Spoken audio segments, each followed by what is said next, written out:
Unit के तौर पर पूरे मुल्क में जमात इस्लामी के लिए बैकबोन फराहम कर रही है। 75 साल से ज़्यादा अरसा अल्हम्दुलिल्लाह जमात इस्लामी की सरगर्मियों का इस मुल्क में हुआ है और जमात इस्लामी एक सोशियो रिलीजियस ऑर्गेनाइजेशन है और अवाम में एकता, अखंडता, भाईचारा और ब्रदरहुड पैदा करने के लिए कोशिश कर रही है। मुख्तलिफ मज़ाहिब के लोगों के दरमियान तालमेल पैदा करना और कोऑर्डिनेशन और फ्रेंडशिप के माहौल को परवान चढ़ाना और उनके पास इस्लाम और इस्लामी तालीमात का हकीकी तारुफ पेश करना, ये जमात इस्लामी के अहम कामों में से है। आज हमारे मुल्क की सूरत हाल ये है कि फिस्ताइयत की लहर अपने उरूज पर है, फ़िरका परस्ती अपने उरूज पर है और जमात इस्लामी हिंद तेलंगाना मुल्क में बढ़ती हुई फिस्ताइयत और फ़िरकावारियत और नफ़रत और तासुब की इस फ़िज़ा को गहरी तशवीश की नज़र से देखती है और ये समझती है कि ये हमारे मुल्क की तरक्की में रुकावट है। हमारा मुल्क मुख्तलिफ मज़ाहिब, मुख्तलिफ तहज़ीबों और मुख्तलिफ इलाक़ों से बना हुआ एक खूबसूरत गुलदस्ता है और हमारे दरमियान यूनिटी, इत्तेहाद और आपसी तालमेल सबसे बड़ी खूबी है। उसको ये फिस्ताइयत, फैसिस्ट अप्रोच और फ़िरका परस्ती यानी कम्युनलिज़म एक थ्रेट के तौर पर, एक ख़तरे के तौर पर समझे जा सकते हैं। जमात इस्लामी पार्लियामेंट में हालिया दिनों में पेश करदा वक्त तमीमी बिल को मुस्लिम औकाफ़ी जायदादों के लिए ख़तरा महसूस करती है और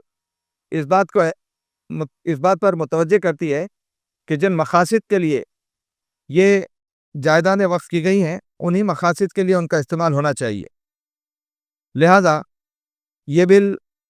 उन मकासद को नुकसान पहुँचाने की तरफ जाता है और जमात इस बिल की शिद्दत से इसीलिए मुखालिफत करती है। हालिया दिनों में ये बात बहुत उभर कर आई कि मुस्लिमाबाद गाँवों पर जगह जगह तनाज़ात खड़े हुए और मुल्क के अंदर मौजूद फ़िरकावाराना हमांगी को ख़त्म करने की बाज़ाब्ता मंसूबा कोशिशें हो रही हैं। तो जमात इस बात को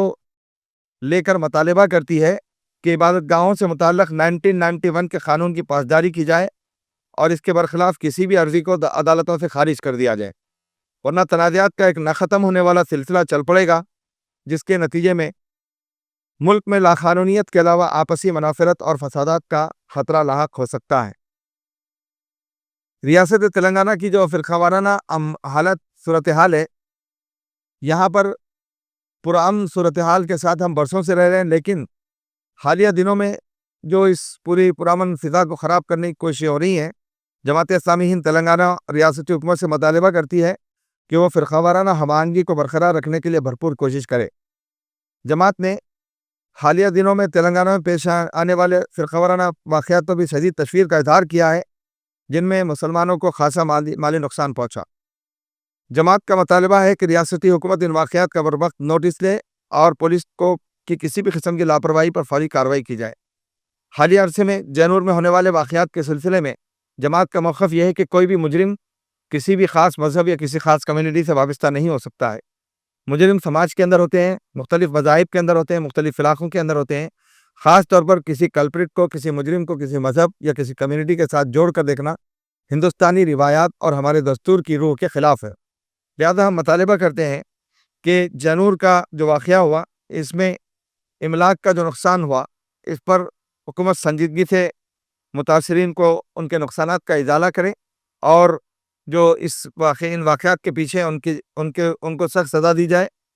चाहे वो किसी भी मज़हब और किसी भी ग्रुप से ताल्लुक़ रखते हों। और फ़िरकावाराना हमांगी को डेवलप करने के लिए हुकूमत और गैर हुकूमती तंजीमें और सिविल सोसाइटी को इस पर बहुत काम करना चाहिए। रियासत तेलंगाना में कांग्रेस की हुकूमत ने काफ़ी इंतखाबी वादे किए थे। जमात ने भी अपने मंशूर के साथ उनके सामने कई मुतालबात रखे थे और आज जमात का मौक़िफ़ यह है कि कांग्रेस को अपने इंतखाबी वादों की पाबजाई करना चाहिए और लोगों ने हुकूमत पर जिस एतमाद का इज़हार किया है, इस पर पूरा उतरना चाहिए। जमात राहुल गांधी को मुतवज्जा करना चाहती है कि रियासत तेलंगाना में किसी अक़लियती मिनिस्टर का न होना कांग्रेस के सेकुलर दावों को बेनकाब करता है। लिहाजा जमात एक सिविल सोसाइटी फोर्स के तौर पर रेवंत रेड्डी साहब, चीफ मिनिस्टर और राहुल गांधी जी से दरख्वास्त करती है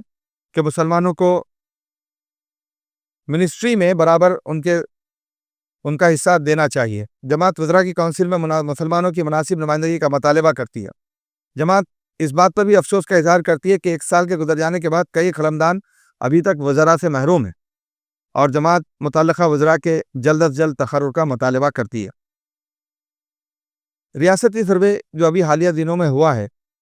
اس میں کئی نقائص اور تاخیر جیسی آزمائشیں ہمارے سامنے ہیں، لہذا جماعت اس پر شدید اظہار تشویش کرتی ہے اور خامیوں کو دور کرنے کا مطالبہ کرتی ہے۔ اس سروے میں ابھی تک کئی علاقوں کا احاطہ نہیں ہوا ہے، اور اس کے باوجود بڑے بڑے بلند بانگ دعوے کیے جا رہے ہیں، لیکن حقیقت یہ ہے کہ جماعت متعلقہ محکمہ جات کی لاپرواہی اور سست رفتاری پر اپنے تشویش کا اظہار کرتی ہے، اور ریاستی حکومت سے مطالبہ کرتی ہے کہ سروے کو صحیح طریقے سے پورا کیا جائے، اور ریاست کی ہر گلی، ہر محلے اور ہر بستی کا اس سروے میں احاطہ کیا جائے، اور کوئی بھی گھر، کوئی بھی فرد اس سروے سے چھوٹنے نہ پائے۔ اسی کے ساتھ ساتھ ریاست حکومت کی جانب سے جو بہتر کام ہو رہے ہیں، ان کو بھی پسندیدہ نظر سے دیکھتی ہے۔ جیسے مثال کے طور پر معاشی ترقی کی جو کوششیں حکومت کی جانب سے کی جا رہی ہیں، یہ ایک قابل تحسین اقدام ہے، اور جماعت حکومت کی جانب سے ان تمام کوششوں کو تحسین اور اپریسیشن کی نظر سے دیکھتی ہے، اور امید کرتی ہے کہ اگلے چند سالوں میں تلنگانہ ملک کی ترقی یافتہ ریاستوں میں شامل رہے گا، بلکہ اول نمبر پر آئے گا۔ محترم حضرات، میں اس موقع پر پریس اور میڈیا سے بھی یہ مطالبہ کرتا ہوں کہ سول سوسائٹی کے ساتھ پریس کا رول بہت اہم ہے، اور جماعت یہ محسوس کرتی ہے کہ اگر پریس مثبت رپورٹنگ اور ملک کے اندر فرقہ وارانہ ہم آہنگی کو آگے بڑھانے والی اگر خبروں کو زیادہ ہائی لائٹ کریں، اور تفرقہ پیدا کرنے والی خبروں اور لوگوں کے جسٹ گمانوں کی بنیاد پر پیدا ہونے والی افواہوں کو اگر نظر انداز کرتے ہوئے میڈیا اگر کنسٹرکٹیو رول ادا کرے، تو اس ملک کے اندر آج بھی ایسے صالح نفوس موجود ہیں جو فیشزم کو اور آپسی اختلاف کو پسند نہیں کرتے۔ ہمارا ماننا ہے کہ صرف مسلمان ہی نہیں، غیر مسلموں کی بڑی تعداد ہے، ہندو بھائیوں کی اور کرسچن بھائیوں کی بڑی تعداد ہے جو فیشزم کو بالکل ریجیکٹ کرتے ہیں، جو سیکولر اقدار کو جو نا پروان چڑھاتے ہیں، اور ہم چاہتے ہیں کہ میڈیا جو آنکھ اور کان ہے سماج کا، وہ اس طرح کی خبروں کو اگر آگے لائے تو اس کے نتیجے میں ریاست تلنگانہ کیا سنہرا تلنگانہ بننے والا خواب پورا ہوگا۔ سچائی کا مطلب یہ ہے کہ جو کمیاں ہیں اتنا ہی بتایا جائے، اور اس سے زیادہ نہ بڑھایا جائے، اور نہ کہ کمیوں کو چھپایا بھی جائے۔ تو ہم جماعت اسلامی کی جانب سے اس بات کا اعلان کرتے ہیں کہ حکومت کی تائید جن بنیادوں پہ کی گئی تھی، اگر ان بنیادوں کو اگر دھکا لگے تو جماعت ہمیشہ احتجاج اور حکومت کو متوجہ کرنے والا طرز عمل اختیار کرے گی۔ کوئی کسی بھی ویسٹڈ انٹرسٹ کے ساتھ کوئی بھی شخص آگے بڑھے، جماعت کوشش کرے گی کہ ان تمام راستوں کو بند کیا جائے، اور عوام کی جو آواز ہے، عوام کی جو حقیقی ڈیمانڈ ہے، عوام کی جو حقیقی دل کی خواہش ہے، اس کو پورا کیا جائے۔ میں آخر میں یہ بھی کہوں گا کہ گزشتہ دنوں ہائیڈرا پروجیکٹ میں جو کچھ ہوا ہے، اس میں جن لوگوں کو نقصان ہوا ہے وہ انسان تھے، اور ہمارے چیف منسٹر صاحب کا یہ فرض ہے کہ جو کچھ بھی یعنی اپنی غلطی کے بغیر نقصان جن لوگوں کو ہوا ہے، انہوں نے یعنی حکومت کے پرمیشن دینے کے بعد تعمیرات کی، اور تعمیر کرنے والوں نے بیچ دیا۔ اب جو عوام جنہوں نے خریدا ہے، ان کا جو نقصان ہوا ہے، حکومت کو اس کی پابجائی کرنا چاہیے۔ یہ چند خیالات ہیں جو جماعت اسلامی تلنگانہ یہاں پر پیش کر رہی ہے۔ میں اس موقع پر اعلان بھی کرتا ہوں کہ انشاءاللہ ہر 2 ماہ میں ہم لوگ نارمل پریس کانفرنس کریں گے، اور ہمارے آفس پر بھی کریں گے، اور پریس کلب میں بھی کریں گے، اور وقتاً فوقتاً جو ہے اگر ایشوز آتے ہیں تو اس پر آپ لوگوں کے ساتھ انٹریکشن کریں گے۔ خدا حافظ۔